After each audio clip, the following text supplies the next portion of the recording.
कियत कालेन तौ जातौ तरुणौ तनया बुभौ गोकर्णः पंडितो ज्ञानी धुंधुकारी महाखलः। गोकर्ण जी महान पंडित विद्वान बने और धुंधकारी उतना ही बड़ा आतंकवादी बना। चोरी करने लगा, फिर डकैतियां डालने लगा, लूटपाट करने लगा, लोगों को सताने लगा। पंडित जी दुखी हो गए, मरने को निकल पड़े। ऐसी जिंदगी से मर जाना अच्छा, इस नालायक ने मुंह दिखाने लायक नहीं छोड़ा, मेरी सारी संपत्ति बर्बाद कर डाली, सारा नाम मेरा बदनाम कर दिया। मरने को चले पंडित जी। तब गोकर्ण जी ने हाथ पकड़ के रोका और कहा, पिताश्री मुझे ये बताओ, इस दुनिया में आपको सुखी नजर कौन आता है? कोई तन दुखी, कोई मन दुखी, कोई धन बिन रहत उदास, थोड़े थोड़े सब दुखी, सुखी राम के दास।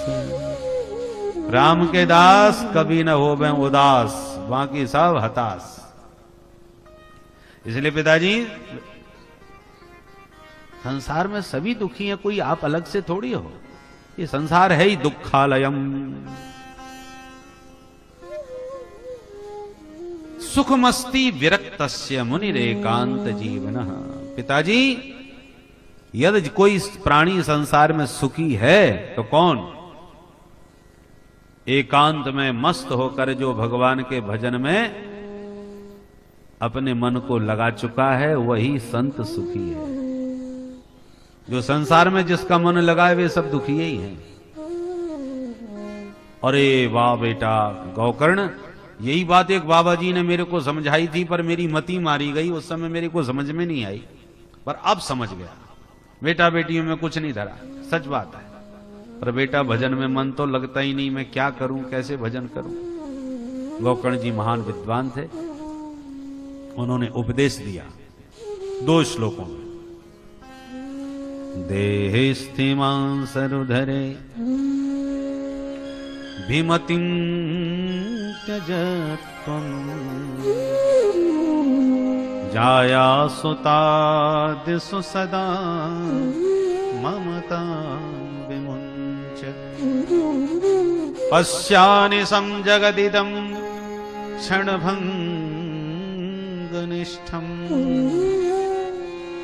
वैराग्यरागरसिको भवभक्तिनिष्ठः।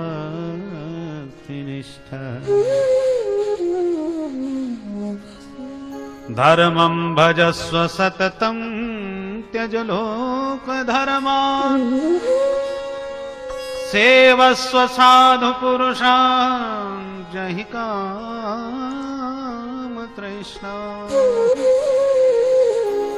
अन्यस्य दोषगुणचिन्तनमासु मुक्त्वा, सेवा कथा रसमहो नितरां पिबत्वम्। इन 2 श्लोकों में हम सब समस्त जीवों को गोकर्ण जी ने आत्मदेव के माध्यम से दिशा निर्देश किया है। हम सब संसार के प्राणी 2 ही रस्सियों में बंधे हैं, नाम है अहमता और ममता। देह में अहम भाव, देह को आत्मा मान लेना, ये पहली रस्सी है। और दूसरी रस्सी है देह के नातों को, संबंधों को अपना मान लेना, ये मेरे हैं। मैं और मोर तोरते माया, माया की यही 2 रस्सियां हैं। अरे ऐसे शरीर हमने लाखों की संख्या में धारण करके त्याग दिए। जैसे आज आप 50 साल के हो गए तो 50 वर्ष की उम्र तक आपने बचपन से पैदा होने से लेकर 50 वर्ष की उम्र तक कितने कपड़े पहने होंगे? कपड़े पहन पहन के उतार दिए। और उस सार कोई व्यक्ति ऐसा हो जिसके संग्रहालय में उसके जीवन के जितने कपड़े उसने पहने हो वो सब इकट्ठा करता जाए त्यागने के बाद, कि ये कपड़ा पहन लिया, अब दूसरा पहना तो उसको त्याग करके पोटली में बांध दिया। यदि ऐसे रखा जाए तो कम से कम कमरा भर जाए। इतने कपड़े हम पहन के छोड़ चुके हैं। वो तो अच्छा है कि और दूसरे कार्यों में लगा करके, पहुंचा करके, साफ करके, फाड़ फूड़ के फेंक देते हैं। ये तो संग्रह करते जाएं तो कमरा भर जाए महाराज। तो जैसे हम कपड़े त्याग देते हैं, ऐसे ही हमारी आत्माओं ने, हमारी आत्मा ने ये शरीर धारण करके त्याग दिया। नया शरीर मिला, खाए पिए, मौज मस्ती किए, संसार का आनंद लिए। शरीर जब बुढ़ा हो जाता है, जर्जरित काया हो जाती है, तो वही आत्मा उस बुढ़े शरीर को त्याग करके चली जाती है, फिर दूसरा शरीर धारण कर लेती है। अनंत काल से ये परंपरा चली आ रही है। यदि उन समस्त शरीरों का संग्रह किया होता तो हड्डियों का एक पहाड़ लग जाता। इतने हम शरीर धारण करके छोड़ चुके हैं।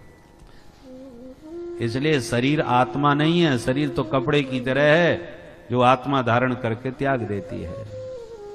वासांसि जीर्णानि यथा विहाय नवानि गृह्णाति नरोपराणि तथा शरीराणि विहाय जीर्णा नन्यानि संयाति नवानि देह। आत्मा तो अविनाशी है, आत्मा का विनाश नहीं होता, शरीर का विनाश होता है।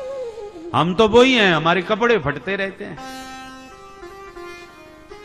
अब कई लोगों का कपड़े में इतना प्रेम हो जाता है कि वो 10 बार फट गया तो 10 बार जगह से सिल करके फिर पहनेंगे उसी को। फिर भी काम ना चले तो दूसरा कपड़ा उसमें और जोड़ करके फिर सिल करके फिर पहनेंगे। आकर के भाई और भी कपड़े बढ़िया हैं एक से एक, अब उसको फट गया तो फेंक ही, तो अब कहां तक सिलते रहोगे। ऐसे ये शरीर है कपड़े की तरह, जर्जरित हो गया, किसी काम का नहीं होगा तो च्यवनप्राश खाए खाए करके ताकत ला रहे हैं। आंखों से दिखना बंद हो गया तो ऑपरेशन करा के दूसरी आंख लगाए रहे हैं। दांत टूट गए तो नकली बत्ती सी फिट कराए रहे हैं। बोलो राधे राधे। ये सब कल्प, जितने देखो मशीनरी है, जैसे उसके पुर्जे पुराने पड़ जाते हैं, ढीले पड़ जाते हैं, तो दूसरे ढंग से चलाना पड़ता है। फिर तो लगाते जाओ गाड़ी में और चलती जाए गाड़ी। कब कहां खड़ी हो जाए पुरानी गाड़ी का कोई पता नहीं, क्योंकि मशीन में भी दम नहीं रह गई और कल पुर्जे भी सब ढीले पड़ गए। ऐसे ही ये शरीर की गाड़ी है, जब तक चल रही है चलाओ, जब बिल्कुल खंडर हो जाएगी तो अंत में छोड़नी ही पड़ेगी। बढ़िया दूसरी गाड़ी लो भाई, कब तक चलाते रहोगे उस खटारे को। बोलो राधे राधे। पर कुछ लोगों को गाड़ी से ही प्रीति हो जाती है तो भले ही खंडहर हो जाए, पर साहब हमारे बाप दादा के जमाने की गाड़ी है, अरे खंडहर ही खड़ी रहे पर रखी रहे। ठीक है, अपनी अपनी विचारधारा है, पर सच्चाई यह है कि वो कूड़ा करकट के अलावा कुछ नहीं। कब तक रखे रहोगे। हाँ, कुछ लोग रखते हैं, जैसे फलाने बहुत प्रसिद्ध कोई महापुरुष होते हैं तो उस संग्रहालय में उसके कपड़े तक रखे रहते हैं। ठीक है, रखे रहो। आजकल तो शरीर भी रखे रहते हैं, मसाले लगा लगो करके। उसको कहते हैं ना मम्मी। मम्मी का मतलब समझते हैं? मरी हुई लाश। कई लोगों के शरीर मरने के बाद भी मसाला आदि लगा करके आजकल के युग में सुरक्षित रख दिए जाते हैं कि वो शरीर रखा रहेगा। उस लाश को ही कहते हैं मम्मी। और डैड तो आप जानते ही हैं, वो मरा हुआ होते हैं। तो मम्मी पापाओं को आजकल पहले ही जैसी आराम कर देते हैं। Dad, mummy. बोलो राधे राधे राधे। हमारी संस्कृति में जो भी नाम दिए जाते हैं बड़े सार्थक होते हैं, साभिप्राय होते हैं। जो आजकल मनमुखी जो प्रचलन चल गया है, पापा मम्मी डैड, ये अब इतना आत्मसात हो चुका है कि अब तो कहना ही, उसको निकालना मुश्किल है। बाकी याद रखना चाहिए इन सब का मतलब क्या है। पापा माने बात जानते हैं आप? पाप शब्द एक वचन है, पाप, और पाप के ही बहुवचन में पापा माने नंबर 1 का महापापी। बोलो राधे राधे राधे। उसको पापा कहा जाता है। भागवत में लिखा है, रामचरित मानस में लिखा है, भगवत गीता में लिखा है। ये पापा शब्द सब जगह एक ही अर्थ में है, ये नहीं दूसरे अर्थ में कहीं नहीं है। रामचरित में भी मानस पुण्य हो ही नहीं पापा, वहां पे भी पापा शब्द है। कहीं भी आप देख लिया, भागवत में भी ये च पापा यदुपाश्रयाश्रया शुद्ध्यन्ति बड़े बड़े पापी भी, महापापी भी जिनका आश्रय लेकर के शुद्ध हो जाते हैं। सुखदेव जी ने कहा है। कहने का तात्पर्य है कि ये समस्त शब्दों का अर्थ होता है, परंतु हम लोग जो नासमझ हैं, अपनी संस्कृति को ही भूल चुके हैं, वो लोग फिर अब धीरे धीरे अंध परंपरा के अनुसार जो शब्द जैसा समझ में आ, रूढ़ परंपरा से उसको करने लगे। विदेशी लोगों की अपनी भाषा है, अपनी संस्कृति है, पर हम तो उनका अनुसरण करते हैं, चाहे उसका मतलब समझ में आवे चाहे ना आवे। टाई पहनते हैं, अरे वो ईसाई लोग हैं भाई, वो अपने यीशु को मानते हैं, जो उनका यीशु लटका दिया गया था, उसी की स्मृति में वो टाई धारण करते हैं। अब हम लोगों को उसको शौक लग गया, हमको नहीं मालूम टाई का मतलब क्या है, परंतु लगाने वाले लगाते हैं, परंतु वो उनका चिन्ह है ईसाइयों का, पर हम लोग उसको अब फैशन में लेकर के लगा लेने लगे। बोलो राधे राधे। राधे राधे। उनकी संस्कृति में होगा मोमबत्ती जलाना और बुझाना।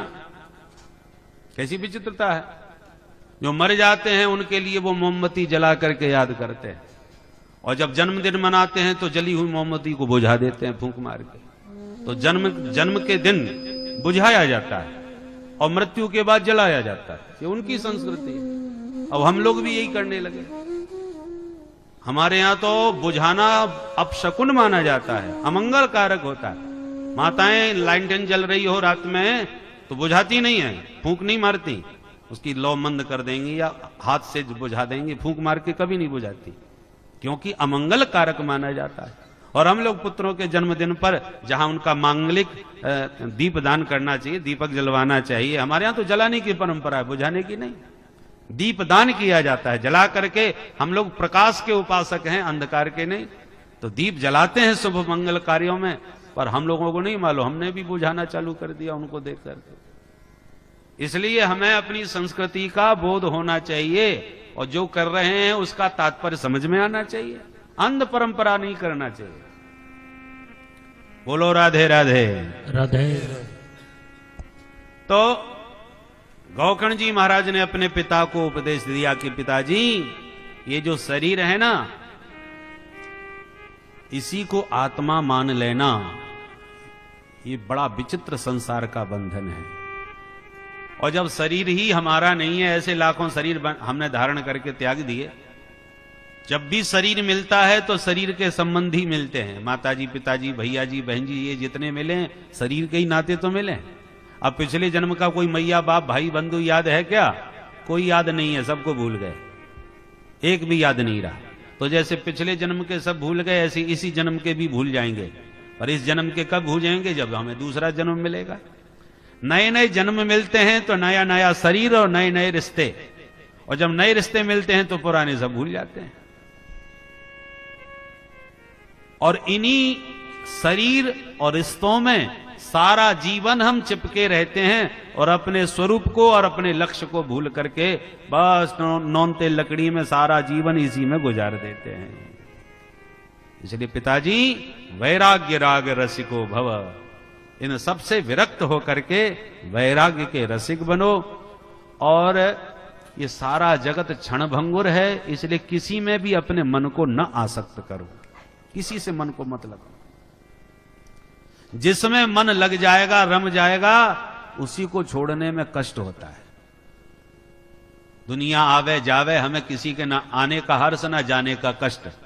और जिससे बहुत प्रेम हो जाता है, बहुत जिसमें आसक्ति हो जाती है, उसके आने का हमें बड़ा हर्ष होता है और जाते समय बड़ा कष्ट होता है। और हमने मन ही उनमें लगा रखा है जिनको एक ना एक दिन हमको छोड़ के जाना है। कोई हमारे साथ परमानेंट रहने वाला नहीं। आया है सो जाएगा, राजा रंक फकीर, कोई भी हो, यहां पर कोई न परमानेंट।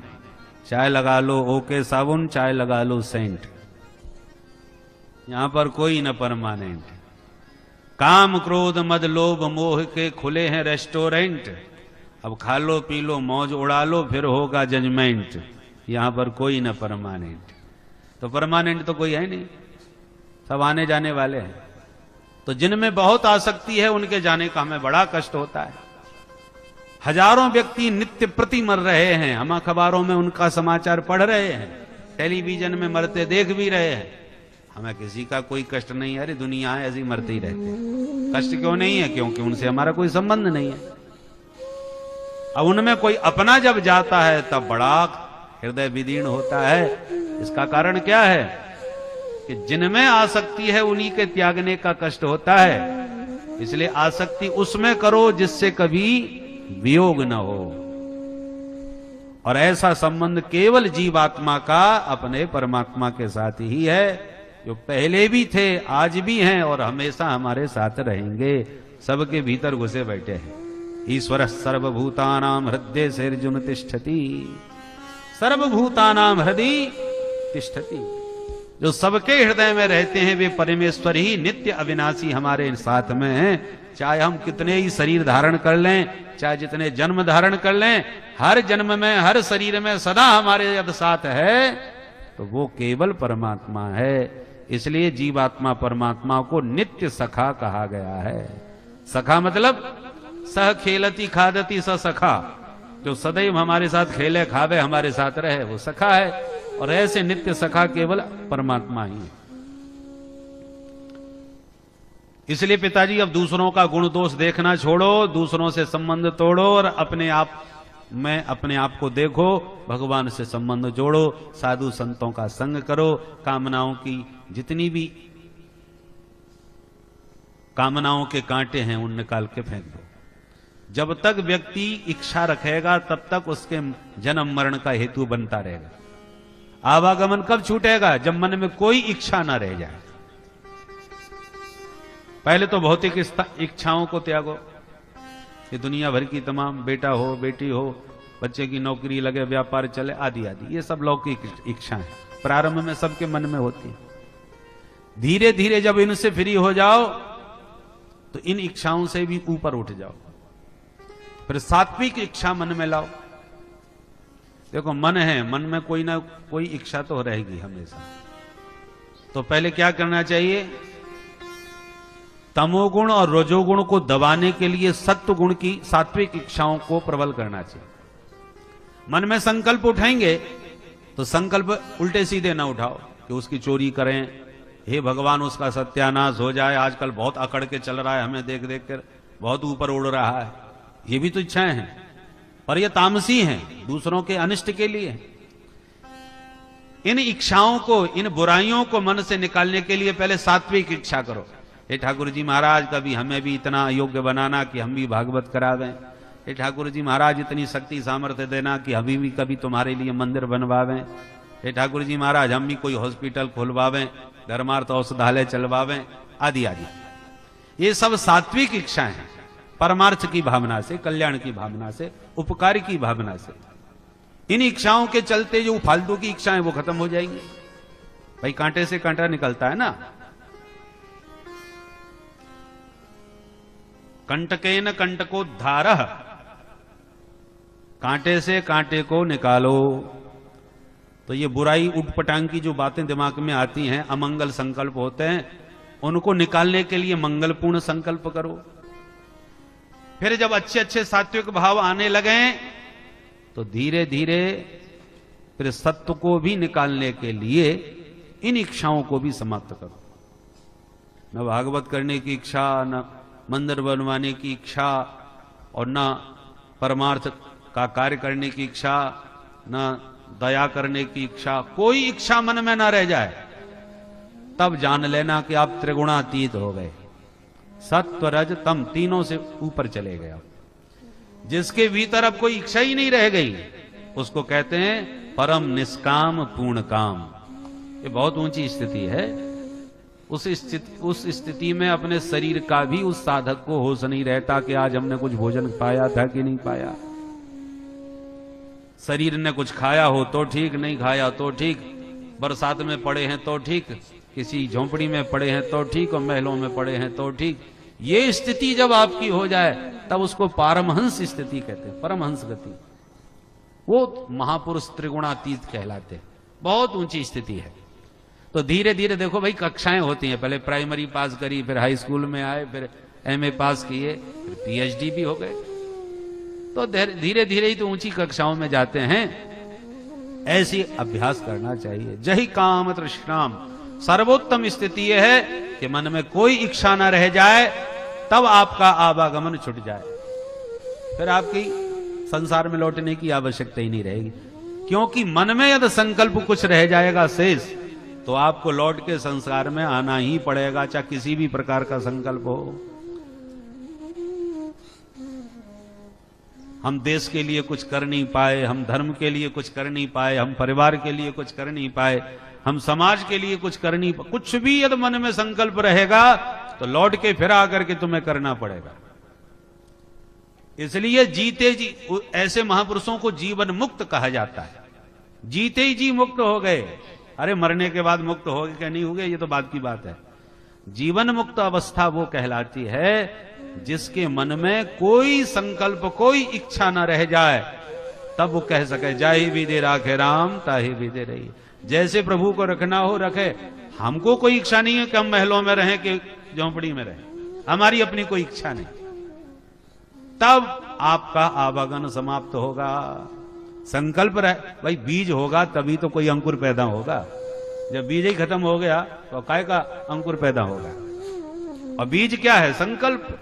संकल्प रूपी बीज रहता है तो जन्म मरण का कारण बनता है। इसलिए कोई इच्छा मन में, जही काम तृष्णाम। भगवान ने गीता के 2 अध्याय के अंत में कहा, विहाय कामान्यः सर्वान् पुमांश्चरति निःस्पृहः निर्ममो निरहंकार सशांतिं अधिगच्छति। भगवान कहते हैं अर्जुन, सर्वान कामान विहाय, जिस प्राणी ने अपने जीवन की सारी इच्छाओं को समाप्त कर दिया, कोई कामना मन में नहीं रह गई, तो क्या होगा? सशांतिम अधिगच्छति, वो परम शांति को प्राप्त करता है। और जो व्यक्ति के भीतर जितनी इच्छाएं होंगी, कामनाएं होंगी, वो उतना ही अशांत रहेगा। जैसे आपकी इच्छा है कि हे ठाकुर जी महाराज, मेरे हाथ से एक धर्मशाला बन जाए, तो बुराई का काम तो नहीं, अच्छा काम है।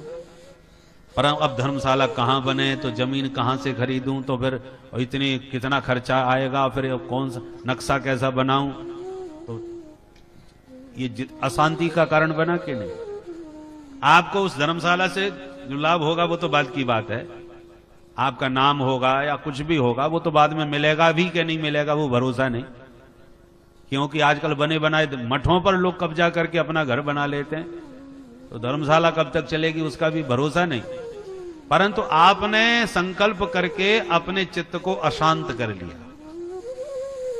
शांति से घर में बैठ करके चैन की बंसी बज रही थी, तो आप धर्मशाला बने या मंदिर बने या भागवत करावें, ऐसा कोई भी संकल्प यदि आपके मन में है, तो जब तक वो संकल्प की पूर्ति नहीं होगी आप चैन से नहीं बैठोगे, उसी विषय में सोच सोच करके अपने को घुमाते रहोगे।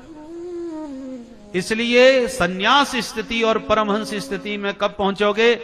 जब अच्छी बुरी कैसी भी इच्छा मन में शेष न रह जाए। बुरा तो संकल्प होना ही नहीं चाहिए, अच्छा भी न रहे, तब त्रिगुणातीत आप हो गए, आपका आना जाना खत्म हो गया। क्योंकि यदि संकल्प शेष रह के शरीर छूटेगा, तो शरीर में जो संकल्प रह गया है वो उसे पूरा करने के लिए फिर शरीर मिलेगा। इस प्रकार गौकर्ण जी ने ऐसा आत्म तत्व का उपदेश आत्मदेव को दिया, आत्मदेव को प्रबल वैराग्य संसार से हो गया। सब छोड़ छाड़ करके जंगल में जाके भजन करते आत्मदेव का उद्धार हुआ। पिताजी के जाने के बाद धुंधकारी ने माताजी की पिटाई प्रारंभ करी। माताजी माल बताओ किधर गड़ा है, नहीं तो तुम्हें बहुत बुरी तरह मारूंगा। सो माताजी घर छोड़ के भागी और कुआं में गिर के आत्महत्या कर ली कि नालायक मुझे मारेगा तो उससे अच्छा मैं पहले ही मर जाऊं। अब गौकर्ण जी को लगा मैं ही बचाऊं, शायद मेरा नंबर आने वाला है। सो तीर्थ यात्रा के बहाने पहले ही खिसक लिए।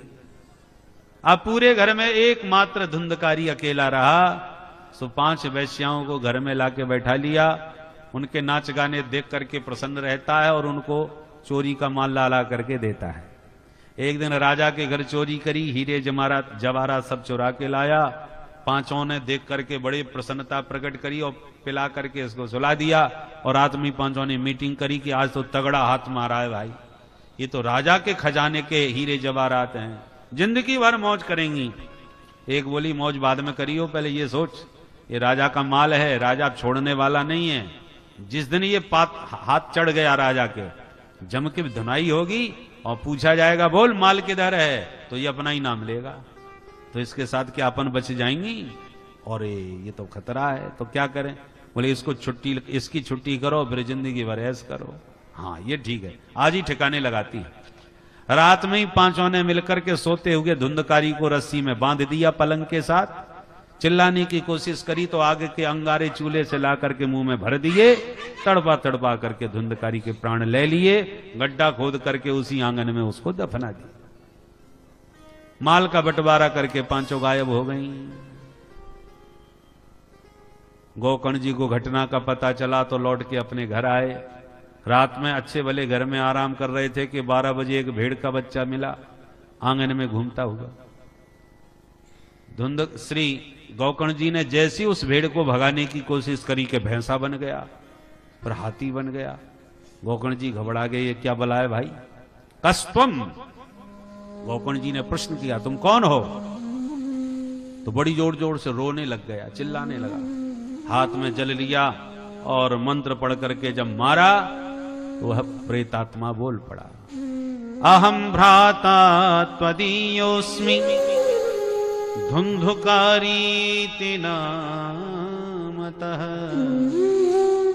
स्वकीयेनैव दोषेण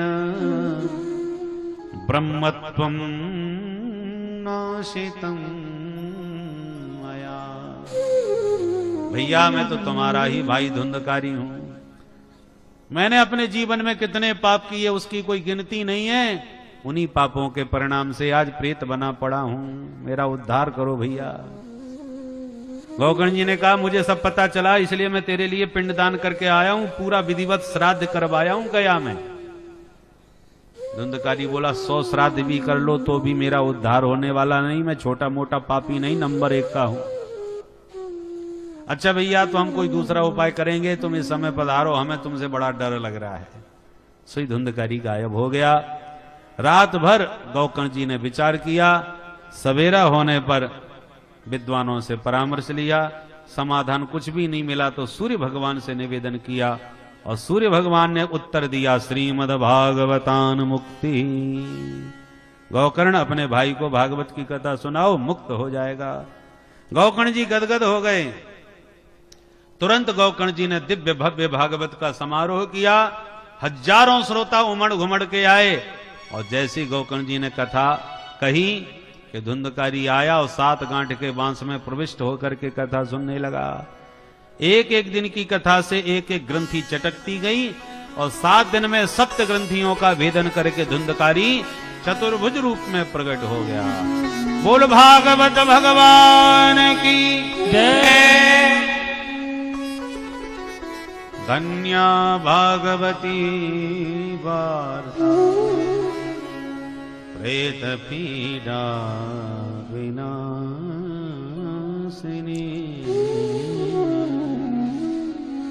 भागवत की मुक्त कंठ महिमा धुंधकारी गाने लगा।